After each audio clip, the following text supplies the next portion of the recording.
Welcome everyone, this is Dr. Mercola, and today I'm here with Dr. Andrew Saul, who we've had the pleasure of interviewing before. He has over 35 years experience in natural health education and is currently serving as editor-in-chief of the Orthomolecular Medicine News Service. He's authored over 175 publications and 11 books, and he's been named one of 7 natural health pioneers by Psychology Today, and is featured in the movie Food Matters, which I'm sure many of you have seen. Today we're going to be exploring the topic of niacin.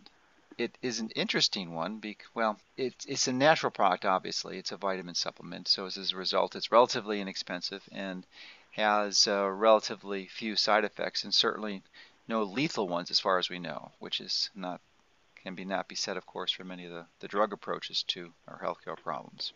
When we look into vitamin safety, we find out, according to the American Association of Poison Control Centers, who collect data every year from 59 poison control centers coast to coast, that there have been 11 alleged deaths in the last 28 years. However, none of them have been documented. There hasn't been a death from a vitamin, including niacin, in 28 years. Dr. Hoffer is probably the world authority on therapeutic use of niacin. He started doing tests and studies and research into niacin back in the early 1950s. And by 1954, Abram Hoffer had performed the first double-blind, placebo-controlled nutrition studies in the history of psychiatry. Now, the early 50s were an odd time. Drugs were on the move, more were coming along, but they hadn't developed to the point where they are today, to put it mildly. Dr. Hoffer looked at psychiatric problems as a biochemic problem, and he tried using niacin simply because they didn't have anything that really worked for schizophrenia, and high doses of niacin worked. Now, Dr. Hoffer had a PhD in biochemistry, and he specialized in cereal biochemistry, which means the study of the vitamins and nutrients in grains.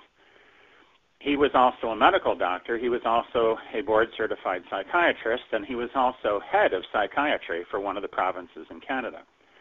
Now, this is a person with a lot under the hood. Dr. Hoffer reasoned that schizophrenia had symptoms that were very similar to those of pellagra.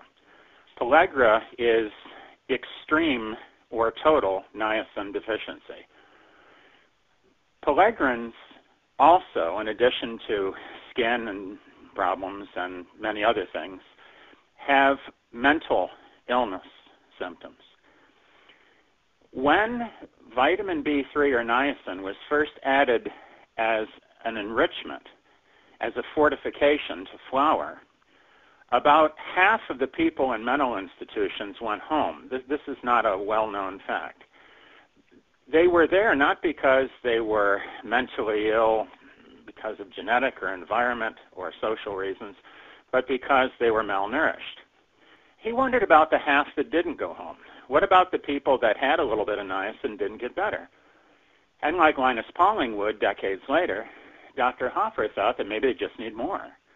So he started giving what at the time were preposterously high doses of niacin, 3,000 milligrams a day, and he was curing schizophrenia in 80% of the cases. This is astonishing.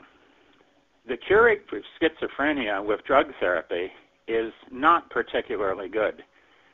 Dr. Hoffer saw again and again that niacin worked, so then he studied it, did the placebo-controlled double-blind tests, and started writing paper after paper on this. At that point, the American Psychiatric Association literally blacklisted him. Since Dr. Hoffer founded the Journal of Orthomolecular Medicine in 1968, there have been a very large number of studies that have confirmed niacin not only for treating schizophrenia, but also attention deficit disorder, psychoses in general, anxiety, depression, and obsessive-compulsive disorder.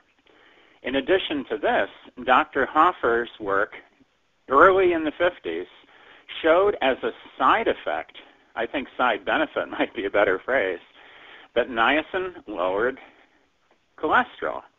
That is, it lowered the bad cholesterol and actually raised HDL and dramatically lowered triglycerides. This work was picked up by Dr. William Parsons, Jr. at the Mayo Clinic. Dr. Parsons, America's #1 niacin researcher, wrote a book on this a few years ago. Parsons mentioned that Hoffer was right and then expanded it into a protocol that many physicians use to this day. Niacin is so good for lowering cholesterol and preventing heart disease that the New York Times quoted the president of the American College of Cardiology saying, "Niacin is really it. Nothing else comes close." Bill W. concluded that niacin helps about 2/3 of alcoholics using it and wrote 2 papers which he circulated on his own at his own expense to physicians and the membership of AA. In addition to this, another friend of Abram Hoffer's was William Kaufman. Dr. William Kaufman, back in the very late 1930s, was using niacin in a no-flush form, niacinamide, to treat common arthritis. And Dr. Kaufman found that 250 milligrams of niacinamide 6 to 10 times a day improved range of motion and improved joint function in people who had arthritis so bad that they couldn't bend their arm. This is also the case with ADHD kids. I knew a neighbor who had a boy who was really, really in trouble, constantly in trouble at school, constantly in trouble at home. He was violent. This is real serious. This is more than ADHD. I'm calling it ADHD because that's what the boy's doctors called it. But the fact is, it was far beyond that. Nevertheless, they gave him one of the usual drugs for attention deficit disorder, and it made him worse, so now he was even more violent and even more psychotic. The parents were in a state, as you can imagine. Kid's only 13. Everything's falling apart at home. They learned about Dr. Hoffer's niacin approach, and because it was a child, they figured, well, we'll start him at a lower level. They gave him 1,500 milligrams a day of niacinamide. Now, niacinamide and niacin have the same psychiatric benefits. They both work. The difference is niacin will cause a flush in almost everyone who takes it in quantity, especially for the first couple of weeks. Niacinamide is the type of niacin used in almost every multivitamin preparation because the manufacturers don't want people bringing the product back to the store they bought it saying, "This made my skin hot." Niacinamide works as well as niacin for mental illness.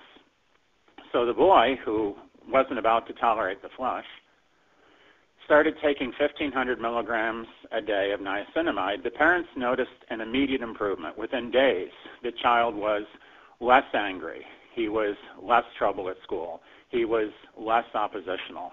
He was less violent. They immediately figured that if a little helped, maybe more would help more, and they wouldn't know unless they tried, and they had no other options. Again, medication was making him worse, not better. So they took him totally off his medication, and they increased his niacin to ultimately about 5,000 milligrams a day. They even got the boy's psychiatrist to prescribe niacin so he could take it at school. There's yet another form of niacin called inositol hexaniacinate. This is the most popular no-flush niacin. Inositol hexaniacinate works almost as well as niacin or niacinamide. It has the advantage of not causing a flush except with very rare exceptions. It's only slightly more expensive than niacin or niacinamide, which are both very cheap. And inositol hexaniacinate will still help with cholesterol, whereas niacinamide will not. But again, all three of them have psychiatric benefits. Dr. Hoffer said that drug therapy alone has a cure rate of 10%. He added to that drugs make a well person sick. How can drugs make a sick person well? Yeah. He saw this over and over and over and over again.